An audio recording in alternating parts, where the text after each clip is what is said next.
Assalamualaikum warahmatullahi wabarakatuh. Halo semua.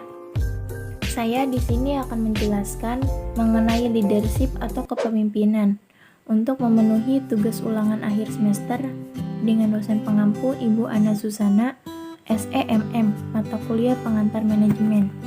Sebelum saya lanjut, perkenalkan nama saya Tiara Aulia Asyaza dari Fakultas Ekonomi Prodi Manajemen kelas 1B dengan NPM 1210249. Apa itu pemimpin?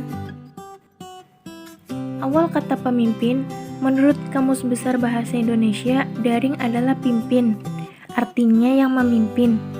Pemimpin dapat diartikan sebagai seseorang yang memiliki kemampuan memimpin, mempengaruhi orang lain dan sekelompoknya. Menurut Modern Dictionary of Sociology, pemimpin adalah seseorang yang memiliki peranan atau posisi dominan dan berpengaruh dalam kelompoknya. Secara garis besar, peran seorang pemimpin adalah bertanggung jawab penuh dengan menggerakkan dan memotivasi anggota kelompoknya untuk mencapai tujuan bersama.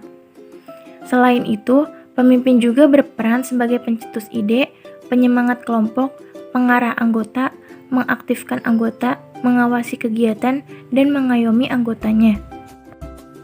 Apa itu kepemimpinan? Kepemimpinan adalah kemampuan seorang pemimpin untuk mengendalikan pemimpin, mempengaruhi pikiran, perasaan, atau tingkah laku orang lain untuk mencapai tujuan yang telah ditentukan sebelumnya. Tujuan kepemimpinan adalah untuk memotivasi orang lain agar bisa melakukan sebuah hal dengan baik dan memaksimalkan kemampuan. Bila tidak ada sosok pemimpin, banyak orang yang akan mengalami demotivasi karena mereka tidak terpacu akan sesuatu atau tidak merasa memiliki kewajiban untuk melakukan hal tertentu. Ada 3 pemimpin yang paling tepat digunakan. Yang pertama, otoriter. Pemimpin menahan seluruh kewenangan dan bertanggung jawab. Pemimpin menugaskan seseorang melaksanakan tugas tertentu.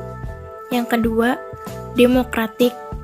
Pekerjaan dibagi berdasarkan partisipasi seseorang dalam pengambilan keputusan. Komunikasi berjalan secara aktif. Yang ketiga, laissez-faire. Pemimpin menyerahkan tanggung jawab kepada kelompok. Para anggota kelompok diminta untuk mengerjakan pekerjaan sesuai kemampuan. Cara mengatasi perubahan profit apabila karyawannya tidak memiliki inisiatif, kurang inovatif, selalu bergantung pada petunjuk dari manajernya. Yang pertama, kenali dan pahami akar masalah atau penyebabnya.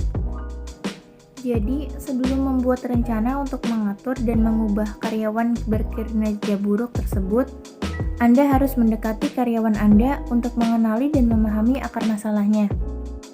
Ketika sudah mendekati karyawan Anda, pastikan bahwa Anda menjaga profesionalisme Anda dan sebisa mungkin bersikap tenang. Hindari semua konfrontasi yang emosional. Kemukakan alasan Anda yang menyebabkan Anda berpikir bahwa ia memiliki kinerja buruk dan tunjukkan temuan-temuan Anda. Setelah pesan Anda jelas, mulailah bertanya apakah karyawan tersebut sedang memiliki kesulitan. Pertimbangan faktor-faktor seperti masalah kehidupan pribadi, penyakit, tingkat stres, atau kesehatan mental karyawan tersebut, atau bahkan faktor-faktor yang mungkin berasal dari tempat kerja, seperti bullying atau perlakuan menyimpang lainnya dari orang-orang di tempat kerja. Yang kedua, perjelas ekspektasi Anda dan diskusikan hal-hal yang dapat memotivasinya. Ketika Anda sudah mengetahui akar masalahnya, Anda dapat membantu dengan mencarikan solusi untuk masalah karyawan Anda. Di saat itulah, Anda juga bisa melihat apakah karyawan Anda memahami apa yang diharapkan darinya. Terkadang, karyawan bekerja dengan buruk hanya karena mereka tidak yakin tentang batasan-batasan dan apa yang diharapkan dari pekerjaan mereka. Pada saat yang sama, Anda mungkin juga ingin tahu hal apa yang memotivasi mereka sehingga Anda dapat membantu meningkatkan kinerja mereka. Jika memungkinkan, gunakanlah hal yang memotivasi mereka sebagai hadiah atau penghargaan jika mereka berhasil meningkatkan kinerja mereka. Yang ketiga, buatlah rencana untuk peningkatan kinerja karyawan atau performance improvement plan.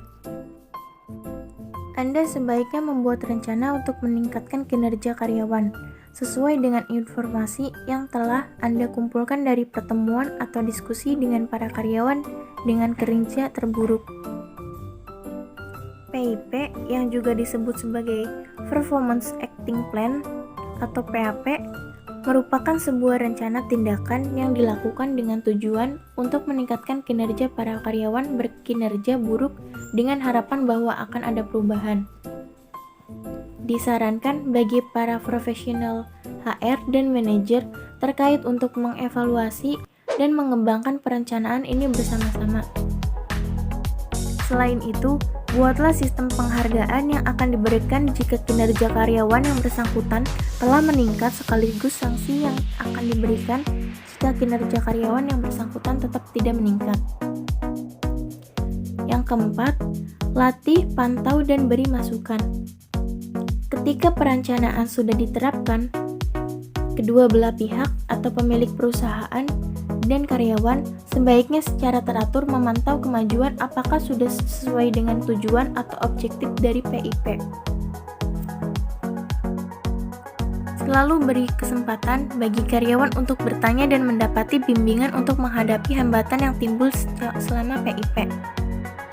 Berikan masukan secara teratur untuk karyawan Anda, baik mingguan, 2 mingguan, atau bulanan, untuk memastikan bahwa mereka berada di jalur yang benar untuk menghadapi masalah yang muncul sehari-hari. Hargai peningkatan yang ada. Manajer yang hebat tahu kapan harus memberi penghargaan untuk karyawan. Penghargaan dapat sangat dihargai oleh karyawan dengan kinerja buruk yang telah berusaha membuat peningkatan. Jangan pernah meremehkan kekuatan pujian dan ucapan terima kasih yang sederhana untuk para karyawan Anda.